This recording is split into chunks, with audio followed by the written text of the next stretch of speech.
Alors bonjour à tous, nous nous retrouvons voilà, pour un nouvel enseignement, toujours dans notre série La puissance de la parole. Et donc aujourd'hui le thème c'est la fiabilité des Écritures. Voilà, donc c'est un enseignement très important. Pour pouvoir voir cet enseignement, on va s'appuyer sur plusieurs passages des Écritures pour voir que lorsque Dieu parle, voilà, tout ce qu'il dit, ça s'accomplit. Et lorsqu'on arrive à saisir cela, on s'aperçoit que lorsque Dieu nous parle, faut obéir parce que lorsqu'il va déclarer des paroles, il y a toutes les ressources qui sont liées à la parole qu'il vient de déclarer. Donc voilà, on va voir 4 exemples dans Genèse 1, 1 roi 17 et 1 roi 18 avec Élie, et on verra ensuite avec Jésus. Donc en introduction, voilà, Dieu ordonne et les choses viennent à l'existence. Ça, on le voit dans Ésaïe chapitre 55, versets 10 à 11. Comme la pluie et la neige descendent des cieux et n'y retournent pas sans avoir arrosé, fécondé la terre et fait germer les plantes, sans avoir donné de la semence au semeur et du pain à celui qui mange, ainsi en est-il de ma parole qui sort de ma bouche, elle ne retourne point à moi sans effet, sans avoir exécuté ma volonté et accompli mes desseins. Ésaïe, chapitre 55, versets 10 à 11. Voilà. La version parole de vie traduit le verset 11 de la manière suivante. De la même façon, la parole qui sort de ma bouche ne revient pas vers moi sans résultat. Elle réalise ce que je veux. Elle accomplit la mission que je lui ai confiée. Je vais relire là, c'est extrêmement intéressant. De la même façon, la parole qui sort de ma bouche ne revient pas vers moi sans résultat. Elle réalise ce que je veux. Elle accomplit la mission que je lui ai confiée. Donc lorsque Dieu parle, il veille sur sa parole pour l'exécuter. Voilà un autre exemple, Psaume 33, verset 6 et verset 9. Le ciel a été fait par la parole de l'Éternel et toute son armée par le souffle de sa bouche. Verset 9, car il parle et la chose arrive. Il ordonne et elle existe. Ésaïe 46, verset 10, dès le commencement, j'annonce l'avenir et longtemps à l'avance ce qui n'est pas encore. C'est moi qui dis et mon dessein s'accomplira. Oui, j'exécuterai tout ce que je désire. Psaume 107, verset 20, il envoya sa parole et les guérit, il les fit échapper de la fosse. Voilà. Donc, dans Genèse 1, on voit que Dieu a tout créé par sa parole. Donc, j'ai recensé les différents passages. Donc, j'ai vu qu'il y avait 9 passages où il est écrit Dieu dit. Donc, dans Genèse chapitre 1 au verset 3, Dieu dit que la lumière soit et la lumière fut. Voilà. Donc, Dieu a ordonné que la lumière soit et toute la création s'est mise en mouvement et la lumière a été créée parce qu'il l'a déclaré. Au verset 6, Dieu dit qu'il y ait une étendue entre les eaux et qu'elle sépare les eaux d'avec les eaux. Et Dieu fit l'étendue et il sépara les eaux qui sont au-dessus de l'étendue d'avec les eaux qui sont au-dessus de l'étendue. Non, je vais relire. Verset 7. Et Dieu fit l'étendue et il sépara les eaux qui sont au-dessous de l'étendue d'avec les eaux qui sont au-dessus de l'étendue, et cela fut ainsi. Voilà, donc il déclare qu'il y a une séparation entre les eaux en dessous, les eaux au-dessus, et cela fut ainsi. Verset 9, Dieu dit que les eaux qui sont au-dessous du ciel se rassemblent en un seul lieu, et que le sec paraisse, et cela fut ainsi. Verset 11, puis Dieu dit que la terre produise de la verdure, de l'herbe portant de la semence, des arbres fruitiers donnant du fruit selon leur espèce, et ayant en eux leur semence sur la terre. Et cela fut ainsi. Verset 14. Dieu dit qu'il y ait des luminaires dans l'étendue du ciel pour séparer le jour d'avec la nuit, que ce soit des signes pour marquer les époques, les jours et les années, et qui servent de luminaires dans l'étendue du ciel pour éclairer la terre. Et cela fut ainsi. Voilà, je vous une petite parenthèse. Donc on voit que c'est le 4e jour que Dieu a créé les luminaires, à savoir la lune et le soleil. Ça veut dire que les 3 jours précédents, c'était la lumière divine qui éclairait les cieux et la terre. Voilà. Alors, verset 20, Dieu dit que les eaux produisent en abondance des animaux vivants et que des oiseaux volent sur la terre vers l'étendue du ciel. Voilà, on saute au verset 24. Verset 24. Dieu dit que la terre produise des animaux vivants selon leur espèce, du bétail, des reptiles et des animaux terrestres selon leur espèce. Et cela fut ainsi. Verset 26. Puis Dieu dit, faisons l'homme à notre image, selon notre ressemblance, et qu'il domine sur les poissons de la mer, sur les oiseaux du ciel, sur le bétail, sur toute la terre et sur tous les reptiles qui rampent sur la terre. Verset 29. Dieu dit, voici, je vous donne toute herbe portant de la semence et qui est à la surface de toute la terre, et tout arbre ayant en lui du fruit d'arbre et portant de la semence, ce sera votre nourriture. Donc là, qu'est-ce qu'on a vu là? Dans Genèse chapitre 1, on voit que lorsque Dieu parle, systématiquement, ce qu'il déclare devient une réalité. Donc Dieu proclame que la lumière soit, la lumière est. Que la terre produise de la verdure, la terre produit de la verdure. Que les eaux produisent des poissons, les eaux produisent des poissons. Voilà, tout ce qu'il déclare devient effectif. Donc ça veut dire que la parole de Dieu, c'est une parole qui est chargée de la puissance de Dieu et que lorsque cette parole est déclarée dans l'atmosphère, toute la création se met en mouvement pour répondre à l'ordre qui est ordonné par la parole de Dieu. Voilà. Donc ça, c'est extrêmement important parce qu'on va voir là, durant cette série, que du coup, lorsque Dieu nous parle, si nous, on obéit, même avant de voir les choses qu'il nous demande de faire, si ça vient vraiment de lui, hein, voilà, on va voir que toutes les ressources qui sont liées à ces paroles vont converger vers nous au moment venu. Donc il dit à Abraham, Abraham, quitte ton pays pour aller dans la région que je vais te montrer, et on voit qu'alors qu'il part, qu'il obéit, tout converge vers lui, en fait. Et dans les Écritures, c'est ce qu'on voit lorsque Dieu dit quelque chose, au moment où il le dit, certes, on ne voit pas toujours ce qu'il est en train de proclamer, mais lorsque les hommes commencent à connaître Dieu et comprennent son mode de fonctionnement, ils savent que lorsque Dieu a parlé, il faut obéir parce qu'alors qu'on commence à obéir, au bout de quelques temps, les ressources qui sont liées à ces proclamations et déclarations vont commencer à converger vers nous. Voilà. Donc je donne un exemple, hein.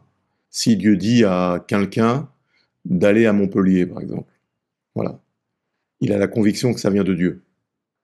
Peut-être qu'au moment où il va voilà, être logé temporairement chez un ami. Si ça vient de Dieu, au bout de quelques temps, il va trouver le travail, le logement, et tout va converger vers lui. Alors tu me diras, vous savez, on n'a pas besoin de Dieu pour que ça se fasse.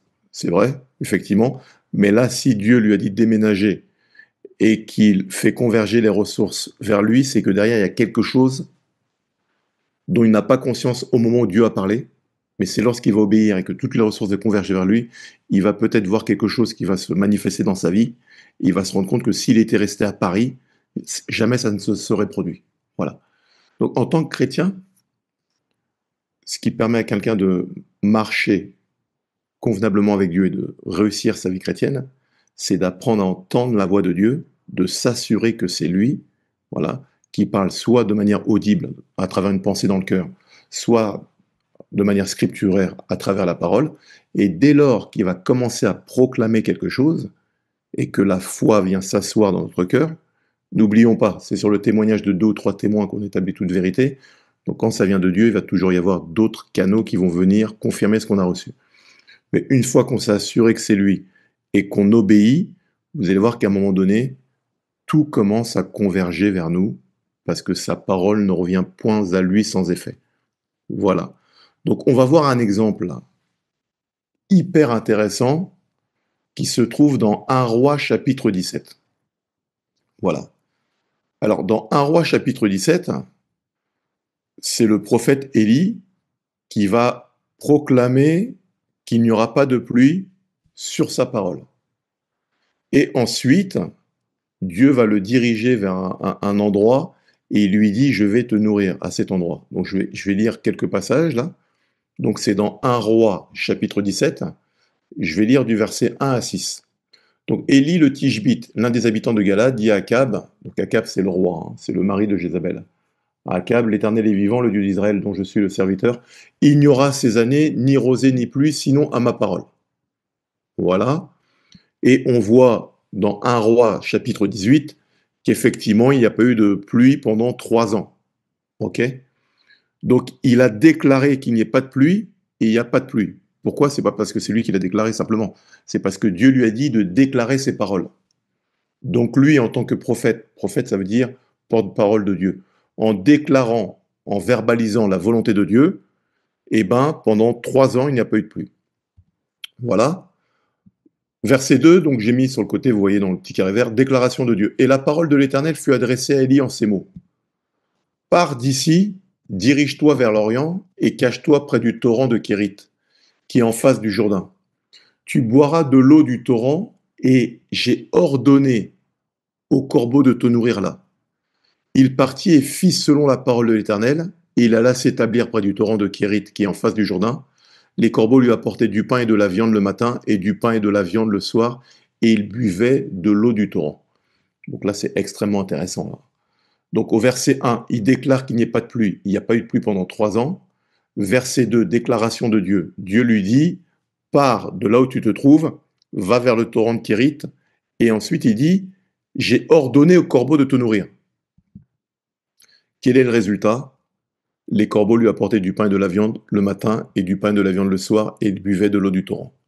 Donc là, on a un exemple concret où Dieu dit à Élie de proclamer qu'il n'y a pas de pluie. Il déclare qu'il n'y a pas de pluie. Il n'y a pas eu de pluie. Et ensuite, Dieu lui dit de se déplacer près du torrent de Kérit et qu'il a ordonné au corbeau de le nourrir. Lui, il obéit. Donc, il va au torrent de Kérit. Il n'y a rien sur place. Mais comme il sait que ce que Dieu dit, il l'accomplit, et ben Dieu envoie les corbeaux et il reste donc là un certain temps, voilà, autonome, parce que c'est Dieu qui pourvoit lui-même à ses besoins. Ensuite, dans la deuxième partie de 1 Roi 17, Dieu maintenant va lui dire de se déplacer et d'aller chez une veuve. Donc là, c'est 1 Roi 17. Maintenant, on va passer au verset 7. Mais au bout d'un certain temps, le torrent fut sec, car il n'était point tombé de pluie dans le pays. Voilà. Donc là, maintenant, déclaration de Dieu. Donc Dieu va parler. Alors la parole de l'Éternel lui fut adressée en ces mots. Lève-toi, va à Sarepta, qui appartient à Sidon, et demeure là. Voici, j'y ai ordonné à une veuve de te nourrir. Donc on a vu dans la première partie, il a ordonné au corbeau de le nourrir. Et donc le matin et le soir, les corbeaux lui apportaient sa nourriture. Maintenant, Dieu a ordonné à une veuve de le nourrir. Ce qui est intéressant, c'est que on pourrait se dire, mais pourquoi Dieu n'a pas mis de l'eau dans le torrent? Ou pourquoi il n'a pas permis que les corbeaux apportent également de l'eau? On va le voir en poursuivant notre lecture, c'est que Dieu voulait bénir la veuve à travers Élie. Voilà, donc verset 10. Donc Élie, il obéit. Hein. Donc verset 10, il se leva et alla à Sarepta. Comme il arriva à l'entrée de la ville, voici, il y avait là une veuve qui ramassait du bois. Il l'appela et dit, va me chercher, je te prie un peu d'eau dans un vase afin que je boive. Et elle alla en chercher, il appela de nouveau et dit, apporte-moi, je te prie, un morceau de pain dans ta main.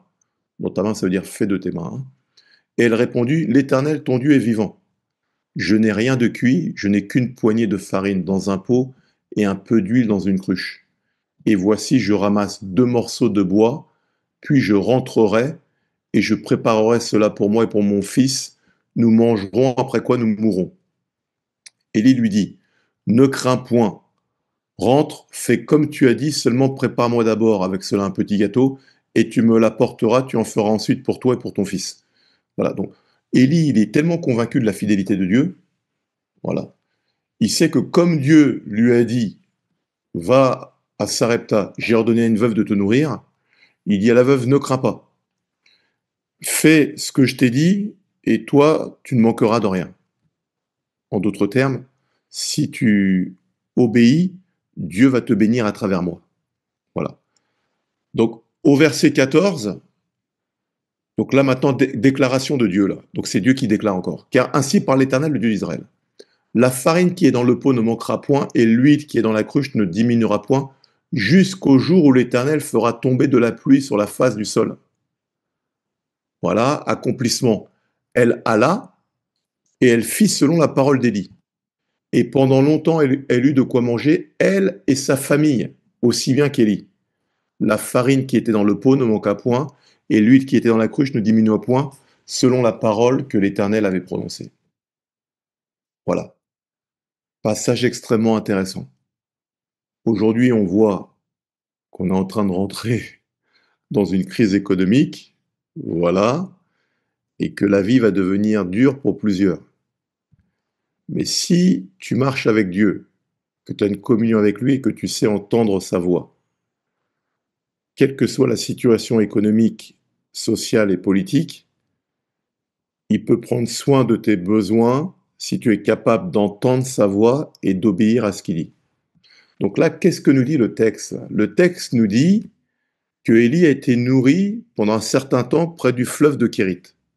Dieu avait la capacité de le nourrir là-bas, mais on comprend que Dieu voulait nourrir la veuve, il voulait la bénir, et pour ce faire, il a envoyé son serviteur Élie, voilà, pour qu'à travers lui, pour pouvoir bénir cette femme. Initialement, elle a dit, j'ai de la nourriture uniquement pour moi et mon fils. Dieu, Élie lui dit, voilà, fais-moi ce pain-là, et tu ne manqueras de rien. Et alors qu'elle a obéi, voilà, qu'est-ce que nous dit le texte au verset 15? Elle alla, elle fit selon la parole d'Élie, et pendant longtemps, elle eut de quoi manger, elle et sa famille aussi bien qu'Élie. Donc ça veut dire qu'au départ, elle parlait uniquement d'elle et son fils, et maintenant elle parle de sa famille. Ça veut dire qu'en ayant obéi à la parole de Dieu, non seulement elle a été, Dieu a pu la bénir, elle, son fils et sa famille. Donc peut-être que là, ça représente 10 ou 15 personnes. Vous voyez? Donc on voit que quand Dieu parle, ce qu'il dit s'accomplit. Il veille sur sa parole pour l'exécuter. Donc ça, c'est un principe spirituel très clair qu'il faut comprendre. Que pour pouvoir vraiment marcher, avoir une vie chrétienne épanouie, c'est être en capacité d'entendre, voilà, et d'obéir. Et lorsque Dieu déclare des paroles, toutes les ressources qui sont liées aux paroles convergent. Donc là, il a dit, va chez la veuve, elle va te nourrir. Lorsque Élie dit à la veuve, fais ce qui est juste, à ce moment-là, il n'y a rien, mais comme elle a obéi et que Dieu n'est pas un homme pour mentir, ni un fils de l'homme pour se repentir, alors qu'elle a obéi, ben Dieu pourvoit en faisant en sorte qu'il ne manque jamais de farine, ni d'eau, ni d'huile. Voilà. Un peu plus loin, donc au verset 20, le fils de la veuve va décéder. Donc toujours 1 Roi, chapitre 17, verset 20. Puis il invoqua l'Éternel et dit, Éternel, mon Dieu, est-ce que tu affligerais au point de faire mourir son fils, même cette veuve, chez qui j'ai été reçu comme un hôte? Et il s'étendit 3 fois sur l'enfant, invoqua l'Éternel et dit, Éternel, mon Dieu, je t'en prie, que l'âme de cet enfant revienne au-dedans de lui. L'Éternel écouta la voix d'Élie, et l'âme de l'enfant revint au-dedans de lui, et il fut rendu à la vie. Élie prit l'enfant, descendit de la chambre haute dans la maison, et le donna à sa mère, et Élie dit, vois, ton fils est vivant. Et la femme dit à Élie, je reconnais maintenant que tu es un homme de Dieu, et que la parole de l'Éternel dans ta bouche est vérité. Donc c'est intéressant, parce que pendant plusieurs années, elle n'a manqué ni de farine, ni d'huile, ni d'eau. Voilà. Donc Dieu a été fidèle. Elle n'a pas déclaré cette phrase-là. Mais quand maintenant le Fils est ressuscité, elle dit, je reconnais maintenant que tu es un homme de Dieu et que la parole de l'Éternel dans ta bouche est vérité. C'est-à-dire que ce que tu déclares est effectif. Donc dès lors que nous-mêmes, on parle sous l'inspiration de Dieu et qu'on déclare les paroles de Dieu, on commence à devenir les porte-paroles de Dieu et nos paroles ont la capacité de manifester l'invisible dans le visible. Voilà, on verra ça un peu plus tard, là, je crois que c'est le prochain enseignement, mais c'est de comprendre que Dieu parle et il veille sur sa parole pour l'exécuter. Maintenant, on va aller voir pareil dans 1 Roi 18. Donc c'est juste après, hein. Donc là, on vient de voir 1 Roi 17, donc 1 Roi 18. Voilà. Je vais commencer par la fin. Parce qu'au début, Dieu dit à Élie que la pluie allait cesser, mais je vais commencer à partir du verset 36. Le début, on va le voir juste après. Qu'est-ce qui m'intéresse au verset 36, donc 1 Roi chapitre 18, verset 36, donc Élie va voir Akab, il lui dit ramène tous les prophètes de Baal. Voilà. Donc il ramène tous les prophètes de Baal. Non, je l'ai mis après ça, je crois. Tac. Ouais, ramène tous les prophètes de Baal. Et donc, ils sont en train de confronter qui est le vrai Dieu. Est-ce que le vrai Dieu, c'est Baal? Ou est-ce que le vrai Dieu, c'est Elohim? Voilà. Donc, eux, pendant une partie de la journée, ils érigent un autel, ils vont invoquer le Dieu Baal, il n'y a rien qui se passe. Invoquer Baal afin que le feu descende, il y a rien qui se passe. Finalement, Élie dit, ok, maintenant je vais ériger un autel, il érige un autel. Donc un autel, c'est un lieu élevé hein, sur lequel on pose des sacrifices. Voilà, donc un autel, c'est une porte entre le monde visible et invisible. C'est comme un pont entre le monde naturel et le monde spirituel. C'est pour ça que dans les pratiques occultes, les gens font des sacrifices. C'est pour pouvoir communiquer avec des entités spirituelles, voilà, maléfiques, et leur demander qu'ils leur accordent une faveur. Voilà. Donc ils ont érigé un autel. Les prophètes de Baal, il ne s'est rien passé. Donc maintenant, Élie érige un autel, mais lui a un autel pour l'Éternel.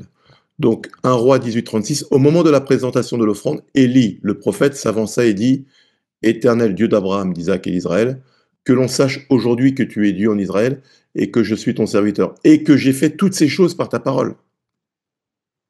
Voilà, donc là il est en train de dire à Dieu, l'autel que j'ai érigé là. Voilà, et le fait d'avoir convoqué les prophètes de Baal, je ne l'ai pas fait de mon propre chef, je l'ai fait parce que tu me l'as dit. Donc en fait, en quelque sorte, maintenant, il met un peu Dieu devant ses responsabilités, quoi. Et que j'ai fait toutes ces choses par ta parole. Verset 37. Réponds-moi, Éternel, réponds-moi afin que ce peuple reconnaisse que c'est toi, Éternel, qui es Dieu, et que c'est toi qui ramènes leur cœur. Et le feu de l'Éternel tomba, et il consuma l'holocauste, le bois, les pierres et la terre, et il absorba l'eau qui était dans le fossé. Donc là, pareil, on retrouve les deux mêmes étapes. Déclaration de Dieu, accomplissement de Dieu. Voilà. Donc, maintenant, on va retourner au début du chapitre, 1 Roi 18. Donc, on sait qu'il y a eu une famine pendant à peu près 3 ans. Voilà. Et donc, dans 1 Roi 18, au verset 1, bien des jours s'écoulèrent et la parole de l'Éternel fut ainsi adressée à Élie dans la 3e année. Va, présente-toi devant Akab et je ferai tomber de la pluie sur la face du sol. Et Élie alla pour se présenter devant Akab. La famine était grande en Samarie. Donc là, maintenant, je saute au verset 42. Là. Akab, donc il y a eu le sacrifice il y a eu le sacrifice avec le feu qui est tombé sur l'autel. Là, ensuite, il a sacrifié les prophètes de Baal. Et au verset 42, donc Akab monta pour manger et pour boire, mais Élie monta au sommet du Carmel et se penchant contre terre, il mit son visage entre ses genoux. Et dit à son serviteur, monte, regarde du côté de la mer. Le serviteur monta, il regarda et dit, il n'y a rien. Et Élie dit cette fois, retourne. À la 7e fois, il dit, voici un petit nuage qui s'élève de la mer et qui est comme la paume de la main d'un homme. Élie dit, monte et dit à Akab, attelle et descend afin que la pluie ne t'arrête pas. En peu d'instants, le ciel s'obscurcit par les nuages, le vent s'établit, il y eut une forte pluie, Akab monta sur son char et partit pour Jizréel. Donc là, qu'est-ce qu'on voit là? On voit que Dieu avait demandé à Élie dans 1 Roi 17 de parler pour qu'il n'y ait plus de pluie. Donc Élie a simplement parlé et le ciel s'est fermé automatiquement et il n'y a pas eu de pluie pendant 3 ans. Pendant plusieurs mois, il a été nourri donc près du fleuve de Kérit et ensuite Dieu lui a dit de s'approcher d'une veuve, donc 1 Roi 18, et là il l'a nourri auprès de la veuve. Là. Ok. Là maintenant, on voit que Dieu dit à Élie de déclarer dans la 3e année, je ferai tomber la pluie sur la face du sol. Et étrangement, là, Élie est obligé de prier 7 fois pour que la pluie tombe, alors que la première fois, il a déclaré qu'une fois. Donc ça, c'est un enseignement qu'il faut noter. Hein. C'est que déjà, lorsque Dieu parle, la chose vient à l'existence, mais il y a certaines fois, il suffit de proclamer, il suffit d'entendre, pardon, que Dieu parle et d'attendre, mais il y a d'autres fois, il faut que Dieu parle, mais il y a également une action il y a également une action qui doit être suivie de notre part. Donc c'est ce qu'on voit ici, là. Dieu a parlé. On se serait attendu à ce que Élie dise simplement: maintenant, ciel, ouvre-toi, fais tomber la pluie. Mais là, il a dû insister pour que la pluie tombe, alors que c'était la volonté de Dieu que la pluie tombe. Ça veut dire que des fois, Dieu parle dans notre vie, mais c'est pas automatique. Il aura besoin que l'on puisse prier pour que ce qu'il veut faire soit effectif. C'est paradoxal, hein. Donc on voit qu'il y a deux cas de figure. Il y a le premier cas de figure, 1 roi 17, il parle, le ciel est fermé. Là, on voit 1 roi 18, il parle, mais pour que le ciel s'ouvre, Élie doit prier, et il doit prier 7 fois. Ça nous montre que dans certains cas, ça exige notre obéissance, ça exige une intervention de notre part. Voilà. Donc en résumé, deux approches différentes de l'obéissance. Dans 1 roi 17, l'accomplissement est lié à l'obéissance d'Élie quant à la parole que Dieu lui a donnée. Et dans 1 roi 18, concernant la fin de la famine, l'accomplissement est conditionné au fait qu'Élie doive prier 7 fois. En conclusion, certaines fois il y a juste à obéir, tandis que d'autres fois il faut obéir et poser des actes qui vont permettre à la main d'agir. Voilà. Alors, quatrième partie, maintenant on va voir Jésus. Jésus a demandé à ses disciples de lui chercher un anneau. Donc c'est toujours le même principe, et n'oublions pas que Jean, chapitre 1, verset 1 à 3, nous dit que Jésus est la parole faite chair. Hein. Ok. Au commencement était la parole était avec Dieu, la parole était Dieu, elle était au commencement avec Dieu. Toutes choses ont été faites par elle, et rien de ce qui a été fait n'a été fait sans elle. En elle était la vie, et la vie était la lumière des hommes. Voilà, donc Marc, chapitre 11, verset 1 à 6. Lorsqu'ils approchèrent de Jérusalem et qu'ils furent près de Bethphagée et de Béthanie, vers la montagne des Oliviers, Jésus envoya deux de ses disciples, en leur disant: allez au village qui est devant vous. Dès que vous y serez entrés, vous trouverez un ânon attaché sur lequel aucun homme ne s'est encore assis. Détachez-le et amenez-le. Si quelqu'un vous dit: pourquoi faites-vous cela? Répondez: le Seigneur en a besoin, et à l'instant il le laissera venir ici. Les disciples étant allés, trouvèrent l'ânon attaché dehors près d'une porte, au contour d'un chemin, et ils le détachèrent. Quelques-uns de ceux qui étaient là leur dirent: que faites-vous? Pourquoi détachez-vous cet ânon? Ils répondirent comme Jésus l'avait dit, et on les laissa aller. Donc là, on retrouve le même principe. Proclamation, accomplissement. Proclamation, accomplissement. Proclamation, accomplissement.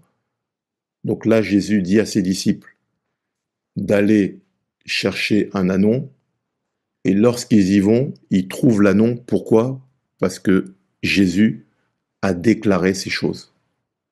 Donc on voit que quand Dieu parle, ces mots contiennent la puissance, l'énergie qui va amener à l'existence les choses qui n'existent pas, qui va faire converger les situations, les événements, pour que ce qui a été déclaré se manifeste.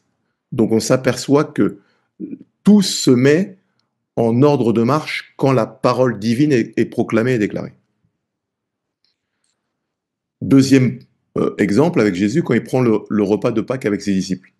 Marc 14, 16, le premier jour des pains sans levain où l'on immolait la Pâque, les disciples de Jésus lui dirent: où veux-tu que nous allions te préparer la Pâque? Et il envoya deux de ses disciples et leur dit: allez à la ville, vous rencontrerez un homme portant une cruche d'eau, suivez-le. Quelque part qu'il entre, dites au maître de la maison. Le maître dit: où est le lieu où je mangerai la Pâque avec mes disciples? Et il vous montrera une grande chambre haute, meublée et toute prête. C'est là que vous nous préparerez la Pâque. Les disciples partirent, arrivèrent à la ville et trouvèrent les choses comme il le leur avait dit, et ils préparèrent la Pâque. Ok. Donc là, si vous voulez, on peut dire que c'est un don spirituel, c'est une parole de connaissance. Mais là, ce qui m'intéresse, moi, c'est de mettre en lumière le fait que lorsque Dieu parle, tout s'organise. Voilà. C'est comme à la création. Dieu dit que la lumière soit, tout s'organise pour que ce qu'il déclare devienne effectif. Donc la parole de Dieu, c'est une parole qui contient la puissance divine. Et ce qu'il proclame, si Dieu parle dans ta vie, il dit tu seras guéri, et ben la puissance générée par ces paroles va provoquer dans ta vie la guérison. Si une femme est stérile et que Dieu parle, lui dit tu auras un enfant, la puissance de ces paroles vont permettre que cette personne, maintenant que la stérilité soit révoquée et que la personne ait un enfant. Voilà. Donc, quand tu comprends ce principe, tu vois que le plus important, ce n'est pas de faire plein de choses, hein, c'est d'agir quand Dieu a parlé. Parce que quand Dieu a parlé et que tu es sûr que c'est lui, ce qu'il a déclaré va devenir effectif dans ta vie. Voilà. Donc, en conclusion, les mots de Dieu, les paroles proclamées par Dieu sont chargées de la puissance divine qui permettent à l'invisible de devenir visible. Lorsque Dieu parle, le Saint-Esprit agit sur la parole de Dieu. Et donc, on verra la prochaine fois que quand toi, tu médites la parole, que tu es rempli de la parole et que tu commences à parler sous l'inspiration du Saint-Esprit, tes paroles également ont la capacité de créer des choses et d'amener les choses qui n'existent pas à l'existence. Voilà. Donc ça, c'est de manière progressive, hein. Quelqu'un qui est jeune dans la foi, voilà, doit d'abord connaître la parole, méditer la parole, être imprégné, rempli des Écritures. Mais une fois que cette personne est remplie des Écritures, que sa foi est fortifiée et qu'elle arrive à développer sa communion avec l'Esprit de Dieu, eh ben, elle va s'apercevoir que lorsqu'elle proclame certaines choses dans le monde visible, voilà, quand on dit je proclame, je décrète et je déclare, dans le monde visible, il y a des choses qui se mettent en mouvement, voilà, et qui convergent vers ce qui a été proclamé quand ces paroles viennent de Dieu. Voilà. C'est la fin de notre enseignement. Je vous souhaite à tous une bonne fin de soirée et je vous dis à très bientôt.